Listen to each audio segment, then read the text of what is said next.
City న్యూస్కు స్వాగతం. స్వచ్ఛ భారత్ స్వచ్ఛాంధ్ర కార్యక్రమంలో భాగంగా జిల్లా కలెక్టర్ డీకే బాలాజీ అధికారులు ఉద్యోగులతో కలిసి క్లీన్ అండ్ గ్రీన్ కార్యక్రమాన్ని నిర్వహించారు. స్వచ్ఛ భారత్ స్వచ్ఛాంధ్ర కార్యక్రమంలో భాగంగా జిల్లా కలెక్టర్ డీకే బాలాజీ జిల్లా అధికారులు ఉద్యోగులతో కలిసి క్లీన్ అండ్ గ్రీన్ కార్యక్రమాన్ని నిర్వహించారు. సైకిల్పై వచ్చి స్వర్ణాంధ్ర స్వచ్ఛాంధ్ర కార్యక్రమంలో ఆయన పాల్గొన్నారు.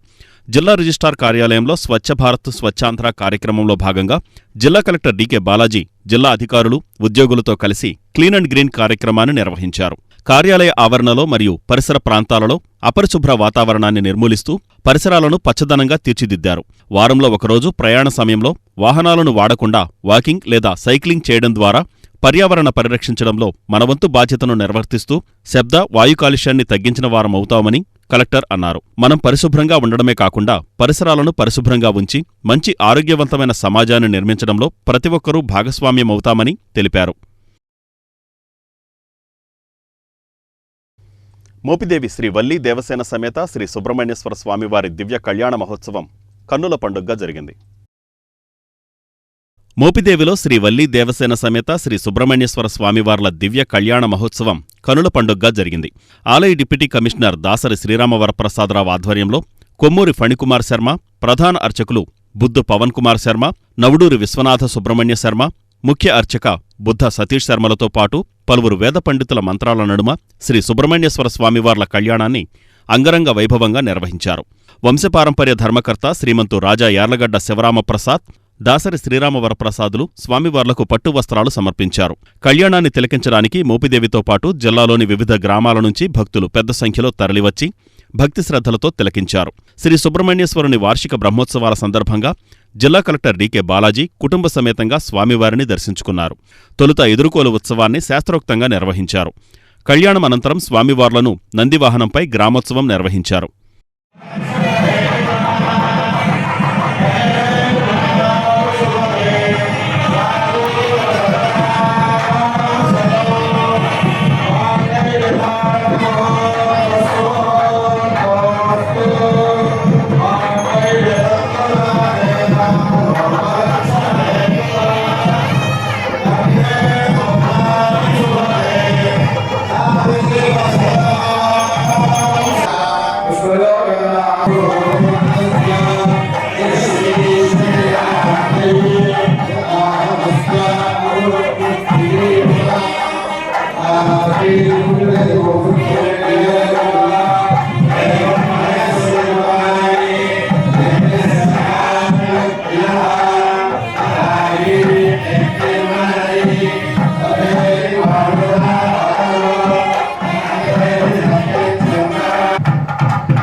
మెయిన్ రోడ్లో వాణి హాట్ అండ్ స్పైసీ వద్ద పార్క్ చేసిన ద్విచక్ర వాహనాన్ని గుర్తు తెలియని వ్యక్తి అపహరించాడు. 14వ division Vani hot and spicy వద్ద పార్క్ చేసిన ద్విచక్ర వాహనాన్ని గుర్తు తెలియని వ్యక్తి అపహరించాడు. చిలకలపూడికి చెందిన కృష్ణప్రసాద్ అనే వ్యక్తి వాణి హాట్ అండ్ స్పైసీ వద్ద ద్విచక్ర వాహనాన్ని పార్క్ చేసి కేఎఫ్సీకి వెళ్లి తిరిగి వచ్చి చూసుకుంటే ద్విచక్ర వాహనాన్ని దొంగిలించినట్లు గుర్తించాడు. సీసీ కెమెరా ఫుటేజ్ సాయంతో పరిశీలించగా ఎవరో గుర్తు తెలియని వ్యక్తి ద్విచక్ర వాహనాన్ని దొంగిలించినట్లు నిర్ధారించుకున్నాడు. ద్విచక్ర వాహనం పోయినట్లు చిలకలపూడి పోలీస్ స్టేషన్లో ఫిర్యాదు చేశాడు. పోలీసులు కేసు నమోదు చేసి దర్యాప్తు చేస్తున్నారు. విద్యార్థులు చదువుతో పాటు క్రీడల్లో కూడా రాణించాలని బార్ అసోసియేషన్ మాజీ అధ్యక్షుడు లంకిశెట్టి బాలాజీ సూచించారు. విద్యార్థులు చదువుతో పాటు క్రీడల్లో కూడా రాణించాలని బార్ అసోసియేషన్ మాజీ అధ్యక్షులు లంకిశెట్టి బాలాజీ సూచించారు. పెడన మండలం చేవెండ్ర జిల్లా పరిషత్ హైస్కూల్లో జాతీయ క్రీడాకారుల సమక్షంలో స్కూల్ విద్యార్థులకు క్రీడా పరికరాలను ఆయన పంపిణీ చేశారు.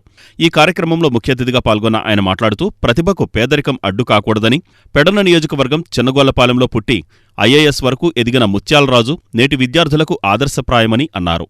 పోలీస్ అధికారులు K Prasad, Madireddy Kumarbabu, K Krishnamurthy, Pothepalli Janasena party incharge Thota Rajesh తదితరులు ప్రసంగించారు.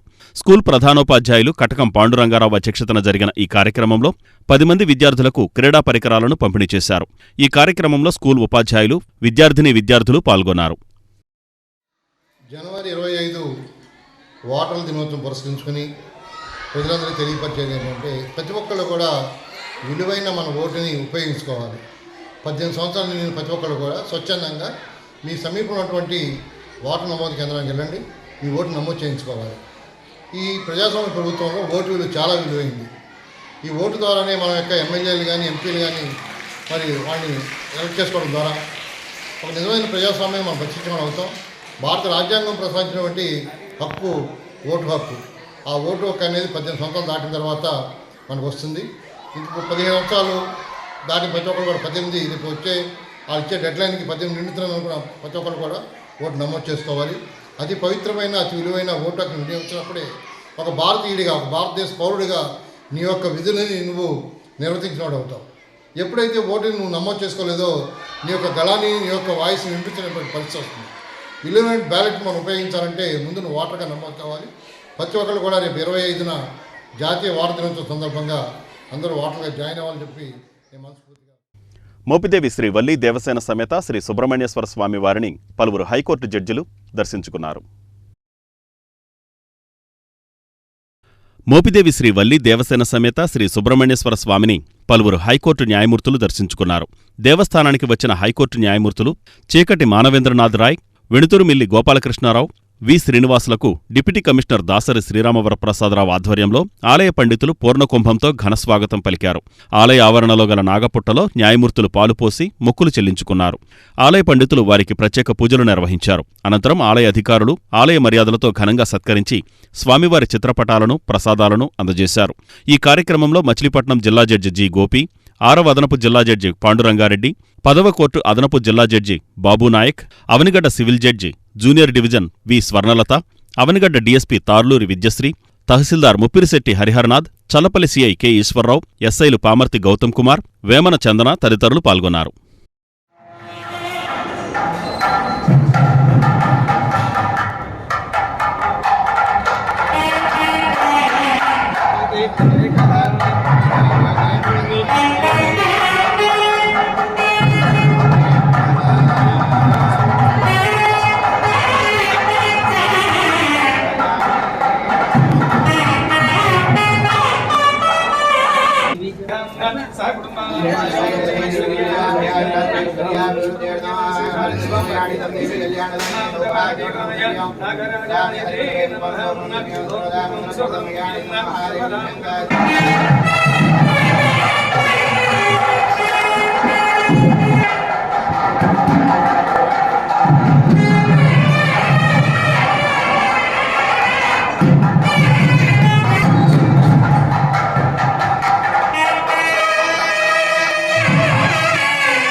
పట్టణంలో ప్రసిద్ధి చెందిన శ్రీ దొంతులమ్మ అమ్మవారి 94వ వార్షిక మహోత్సవాలు ఘనంగా ప్రారంభమయ్యాయి. పట్టణంలో ప్రసిద్ధి చెందిన శ్రీ దొంతులమ్మవారి 94వ వార్షిక మహోత్సవాలు వైభవంగా ప్రారంభమయ్యాయి. ఫిబ్రవరి 8వ తేదీ వరకు ఈ ఉత్సవాలు జరగనున్నాయి. పట్టణంలో ప్రసిద్ధి చెందిన పురాతనమైన శ్రీ దుంతులమ్మవారి ఆలయం వార్షిక మహోత్సవాల సందర్భంగా అంగరంగ వైభవంగా ముస్తాబైంది. 94వ వార్షిక ఉత్సవాలు ప్రారంభం పురస్కరించుకుని అమ్మవారిని ప్రత్యేకంగా అలంకరించి విశేష పూజలు చేశారు. ఈ సందర్భంగా శ్రీ లక్ష్మీ గణపతి సహిత శ్రీ చండీ పరదేవత సప్తశతి హోమం ఘనంగా నిర్వహించారు. ఆలయంలో ప్రతిరోజు ఉదయం శ్రీ లక్ష్మీ గణపతి హోమం మరియు త్రిశక్తి స్వరూపిణి శ్రీ దుంతులమ్మ అమ్మవారి సహస్ర కుంకుమార్చన, ప్రత్యేక పూజలు, అభిషేకాలు మరియు ఉదయం 11 గంటలకు లలితా సహస్రనామ స్తోత్ర పారాయణ నిర్వహిస్తున్నారు.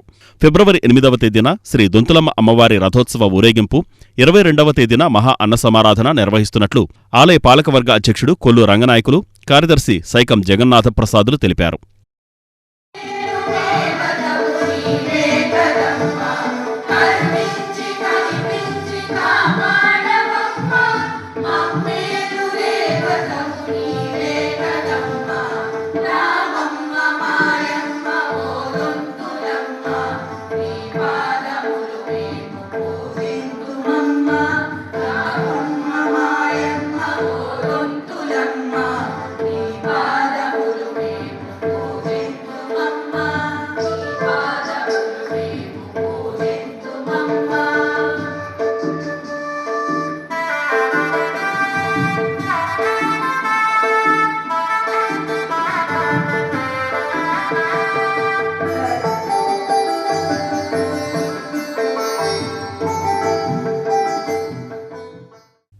ముప్పై 37వ రోడ్డు భద్రతా వారోత్సవాలలో భాగంగా ఆర్టీసీ ప్రాంగణంలో రక్తదాన శిబిరాన్ని నిర్వహించారు. 37వ రోడ్డు భద్రతా వారోత్సవాలలో భాగంగా ఆర్టీసీ ప్రాంగణంలో రక్తదాన శిబిరం నిర్వహించారు. అన్ని దానాలలో కన్నా రక్తదానం మిన్నా అని జిల్లా రవాణా శాఖ అధికారి జి వెంకటేశ్వర్లు ఈ సందర్భంగా పేర్కొన్నారు. రక్తదానం ప్రాణాపాయ స్థితిలో ఉన్నవారికి సంజీవని లాంటిదన్నారు. జిల్లా వ్యాప్తంగా ఉన్న ఆర్టీసీ సిబ్బంది ఈ కార్యక్రమంలో పాల్గొని రక్తదానం చేశారు. ఈ కార్యక్రమంలో RTC depot manager Peddiraju, Lions club ప్రతినిధి పి ప్రభాకర్, రెడ్ క్రాస్ కార్యదర్శి శంకర్నాథ్ తదితరులు ఈ కార్యక్రమంలో పాల్గొన్నారు. రెస్పెక్టెడ్ మా డిప్యూటో గారికి, వెంకటేశ్వరరావు గారికి, శంకరానంద్ గారికి, చైర్మన్ గారికి, ప్రసాద్ గారికి అండ్ నా స్టాఫ్ అందరికీ good morning. On occasion of road safety month, every year we have been conducting this blood donation programmes. Now today also we are conducting voluntarily. Our drivers have come forward. Really appreciate all of them. They came forward to donate the blood. It's a life-saving procedure. It's a noble case, sir. ఒక unit of blood ఇస్తే ముగ్గురు life saving చేసినట్టే. మా డ్రైవర్లు ఎంతో కష్టపడి పనిచేస్తారు. 10 గంటలు పనిచేసేవాళ్ళు. వాళ్ళు voluntary without any initiation they came forward voluntarily. I appreciate all of them for attending program success. రహదారి భద్రతా వారోత్సవాల సందర్భంగా ప్రతి సంవత్సరం కూడా ఆర్టీసీ వాళ్ళు, ఏపీఎస్ ఆర్టీసీ మచిలీపట్నం అంటే జిల్లా వ్యాప్తంగా ఈ యొక్క రక్తదాన శిబిరాన్ని నిర్వహిస్తూ ఉన్నారు. ఈ సంవత్సరం district transport officer Shri Venkateswarlu గారు, అట్లాగే మెడికల్ ఆఫీసర్ గారు మెహర్ గారి ఆధ్వర్యంలో నిర్వహిస్తూ ఉన్నారు. ఈ కార్యక్రమానికి district red cross chairman Shri doctor DRK Prasad గారు హాజరవడం జరిగింది. ముఖ్యంగా ఈ రహదారి ప్రమాదాల గురించి అవగాహన కల్పించడం కోసం దేశవ్యాప్తంగా ఈ కార్యక్రమం జరుగుతుంది. మరి దీని మూలంగా ఏంటంటే అవగాహన కల్పించడం మూలంగా ప్రమాదాలు తగ్గుతాయని చెప్పి, అంతేకాకుండా ఒకవేళ పొరపాటు ప్రమాదాలు జరిగితే అలాంటి ప్రమాదాల్లో నష్టపడిన వారిని ప్రాణాలు కోల్పోకుండా వాళ్ళని రక్షించడం కోసం ఆర్టీసీ సిబ్బంది యావత్తు, ముఖ్యంగా డ్రైవర్లు, కండక్టర్లు, స్టాఫ్ ప్రతి ఒక్కరు కూడా ఈ కార్యక్రమంలో పాల్గొని వారు రక్తాన్ని స్వచ్ఛందంగా వేరే జిల్లాలోని వివిధ ప్రాంతాల నుంచి ఈరోజు ఇక్కడికి వచ్చి రక్తదానం చేయడం చాలా అభినందనీయం. వారికి ప్రత్యేకంగా Indian red cross society Krishna జిల్లా శాఖ తరఫున రక్తదాన శిబిరం ఏర్పాటు చేయడం జరిగింది ఆర్టీసీ డిస్పెన్సరీ నందు. అయితే ఈరోజు డ్రైవర్స్ డే కూడా, డ్రైవర్ల దినోత్సవాన్ని కూడా పురస్కరించుకొని డ్రైవర్లకి వాళ్ళందరికీ కూడా సముచితంగా సత్కారం చేసుకుంటూ, అట్లాగే రక్తం విలువ తెలిసినటువంటి డిపార్ట్మెంట్గా, ఉద్యోగులుగా బాధ్యత గుర్తెరిగి మా వాళ్ళందరూ కూడా చాలా ఉత్సాహంగా, చాలా ఆనందభరితంగా వాలంటీర్గా వచ్చి స్వచ్ఛందంగా ఇక్కడికి వచ్చి రక్తదానం చేయడం జరుగుతుంది. ఎందుకంటే ప్రతి ఒక్కరూ కూడా ఉత్సాహంగా పాల్గొన్నవారే కానీ బలవంతంగా ఎవరు మాత్రం ఇక్కడ లేదు. అది ఈరోజు చూసినట్టు చాలా శుభ పరిణామం, ఒకటి మంచి చక్కగా కనిపిస్తుంది. అందులో కూడా ఈ రహదారి భద్రత తమ వంతు ఆర్టీసీ తమ వంతు బాధ్యత ఎప్పటికీ కూడా ప్రతి సంవత్సరం నిర్వహిస్తూ దీన్ని ముందుకు కొనసాగిస్తూ అందరికీ కూడా ఒక ప్రేరణగా నిలుస్తూ ఉంది ఎప్పుడు కూడా. కాబట్టి ఈ కార్యక్రమానికి విచ్చేసిన పెద్దలు, అలాగే లయన్స్ క్లబ్, మన రెడ్ క్రాస్ వీళ్ళందరి యొక్క సౌజన్యంతో వారి యొక్క ఆధ్వర్యంలో ఈ కార్యక్రమం నిర్వహించడం జరిగింది. ఈ కార్యక్రమంలో పాల్గొన్న ప్రతి ఒక్కరికి కూడా, ప్రత్యక్షంగా పరోక్షంగా పాల్గొన్న వారందరికీ కూడా పేరు పేరున హృదయపూర్వక ధన్యవాదాలు తెలియజేసుకున్నాం. ఒక సామాజిక బాధ్యతగా రక్తం పశుసంవర్ధక శాఖ ఆధ్వర్యంలో వాసుదేవ గోశాలలో వసంత పంచమి వేడుకలు నిర్వహించారు. పశుసంవర్ధక శాఖ ఆధ్వర్యంలో జిల్లా పశుసంవర్ధక శాఖ అధికారి ఎన్సీహెచ్ నరసింహులు ఆధ్వర్యంలో వాసుదేవ గోశాలనందు వసంత పంచమి వేడుకలు నిర్వహించి గోశాలలోని గోవులకు వైద్య పరీక్షలు నిర్వహించి వ్యాధులు రాకుండా వ్యాక్సిన్లు వేయడం, గోవులకు సంబంధించిన మందులు అందజేశారు. ఈ కార్యక్రమానికి ముఖ్య అతిథిగా హాజరైన బ్రాహ్మణ వెల్ఫేర్ కార్పొరేషన్ రాష్ట్ర డైరెక్టర్ పివి ఫణికుమార్ మాట్లాడుతూ, హిందూ సంప్రదాయం ప్రకారం గోవులను పూజించాలనే మంచి ఉద్దేశంతో ముఖ్యమంత్రి చంద్రబాబు నాయుడు నాయకత్వంలోని కూటమి ప్రభుత్వం పశుసంవర్ధక శాఖ అధికారులను వసంత పంచమి రోజున గోశాలలకు వెళ్లి గోపూజ చేసి అక్కడ గోవులకు కావలసిన వైద్య సదుపాయాలు అందించవలసిందిగా సూచించారన్నారు. వాసుదేవ గోసంఘం నిర్వాహకుడు పల్లపాటి సుబ్రహ్మణ్యం గోవుల పట్ల చూపిస్తున్న శ్రద్ధ మరువలేనిదన్నారు. ఈ కార్యక్రమంలో పశుసంవర్ధక శాఖ డిప్యూటీ డైరెక్టర్ ఎల్ నాగేశ్వరరావు, పశుసంవర్ధక శాఖ అధికారులు వి మధుబాబు, దీపక్ డానియల్, పంచకర్ల విష్ణువర్ధనరావు, గోప్రేమికులు జన్ను వెంకట గణేష్, పల్లపాటి అభినవ్ తదితరులు పాల్గొన్నారు. వారు సంకల్పించినట్టు ఈరోజు జీవ జంతు కళ్యాణ దివస్ అంటే వసంత పంచమి. ఈరోజు పశువులకి, ముఖ్యంగా పాడి పశువుల్ని గోశాలలో సందర్శించి ఆ పశువుల యొక్క ఆరోగ్యాన్ని పరీక్షించి అక్కడ ఉన్నటువంటి గోశాల సంరక్షకులకి సంఘీభావంగా వారికి కొంత మందులు ఇవ్వటము, సలహాలు ఇవ్వటము, ఈ సంరక్షణలో వారి పాత్ర ఏంటో తెలియజేయటము, అదేవిధంగా పశువులపైన మనిషికి ప్రేమ ఉండాలి, పశువులను హింసించరాదు, వాటిని ఏ పర్పస్కి అయితే పెంచుతామో అదే పర్పస్ను ఉపయోగించుకోవాలి. కానీ అలా కాకుండా వాటిని వేరే విధంగా వాడటము, లేదు వాటిని కొట్టటము, ఈ హింస అనేది ఉండకూడదనేది ప్రధాన ఉద్దేశం. అందులో భాగంగా ఈరోజు మనం ఈ గోశాలను, వాసుదేవ గోశాలను సందర్శించడం జరిగింది. చాలా చక్కగా వీళ్ళు మెయింటైన్ చేస్తున్నారు. మంచి వివిధ దేశీయ ఆవులు ఇక్కడ ఉన్నాయి. అవన్నీ కూడా ఆరోగ్యంగానే ఉన్నాయి. ఒక చిన్న చిన్న సమస్యలు ఉన్నాయి. వాటన్నిటికీ కూడా ఈరోజు పరిష్కారం చేయడం జరిగింది. జిల్లాలో అక్రమంగా తరలిస్తున్న 171 కేజీల గంజాయిని స్వాధీనం చేసుకుని ఇరువురిని అరెస్టు చేసినట్లు జిల్లా ఎస్పీ విద్యాసాగర్ నాయుడు తెలిపారు. జిల్లాలో అక్రమంగా తరలిస్తున్న సుమారు 171 కేజీల గంజాయిని స్వాధీనం చేసుకుని ఇరువురిని అరెస్టు చేసినట్లు జిల్లా ఎస్పీ విద్యాసాగర్ నాయుడు తెలిపారు. హనుమాన్ జంక్షన్ సమీపంలో పోలీసులు వాహనాల తనిఖీ నిర్వహిస్తుండగా అనుమానాస్పద రీతిలో పోలీసులను చూసి వేగంగా వెళుతున్న వాహనాన్ని పోలీసులు వెంబడించి తనిఖీ చేయగా సుమారు 171 కేజీల గంజాయి దొరికిందన్నారు. వాహనంలో ఒకరు విశాఖపట్నంకు, మరొకరు బెంగళూరుకు చెందినవారని జిల్లా ఎస్పీ తెలిపారు. ఈ గంజాయి ఒరిస్సా నుంచి కర్ణాటకకు తరలిస్తున్నారని, దీనికి అనకాపల్లికి చెందిన వ్యక్తి మధ్యవర్తిగా ఉన్నాడని ఆయన వివరించారు. పోలీస్ శాఖ, ఈగిల్ టీము సంయుక్తంగా ఈ కార్యక్రమంలో పాల్గొన్నాయన్నారు. పోలీసులు ఈ సందర్భంగా మీడియా ముందు నిందితులను హాజరుపరిచారు. సేవించిన పొజిషన్లో దగ్గర పెట్టుకున్నా కూడా నేరమే అండి. వాళ్ళందరి మీద కూడా మేము ప్రతిసారి యాక్షన్ తీసుకుంటాం. ఎవ్రీ టైం ఒక పర్సన్ పట్టుకుంటే నీకు తెలిసినంత వరకు మీ సర్కిల్ ఏంటి, ఇలాంటి వాళ్ళు ఎంతమంది ఉన్నారు నీతో పాటు, గంజాయి అలవాటు ఉన్న వాళ్ళు ఎంతమంది, ఇలా అడగడం మేము జరుగుతుంది. కంపల్సరీ ఉన్నారు పలానా వాళ్ళు అంటే మేము పట్టుకున్నప్పుడు వాళ్ళ దగ్గర దొరకకపోతే వాళ్ళని కంపల్సరీ రీహాబిలిటేషన్ పంపిస్తున్నాం. దొరికితే 100% కేసెస్ బుక్ చేస్తాం. ఎందుకంటే ఆల్రెడీ గవర్నమెంట్స్ ఇప్పుడు కాదు చాలా సంవత్సరాల నుండి గంజాయి పొజిషన్ కూడా ఒక నేరమే అని చెప్పి ప్రచారం చేయడం జరుగుతుంది.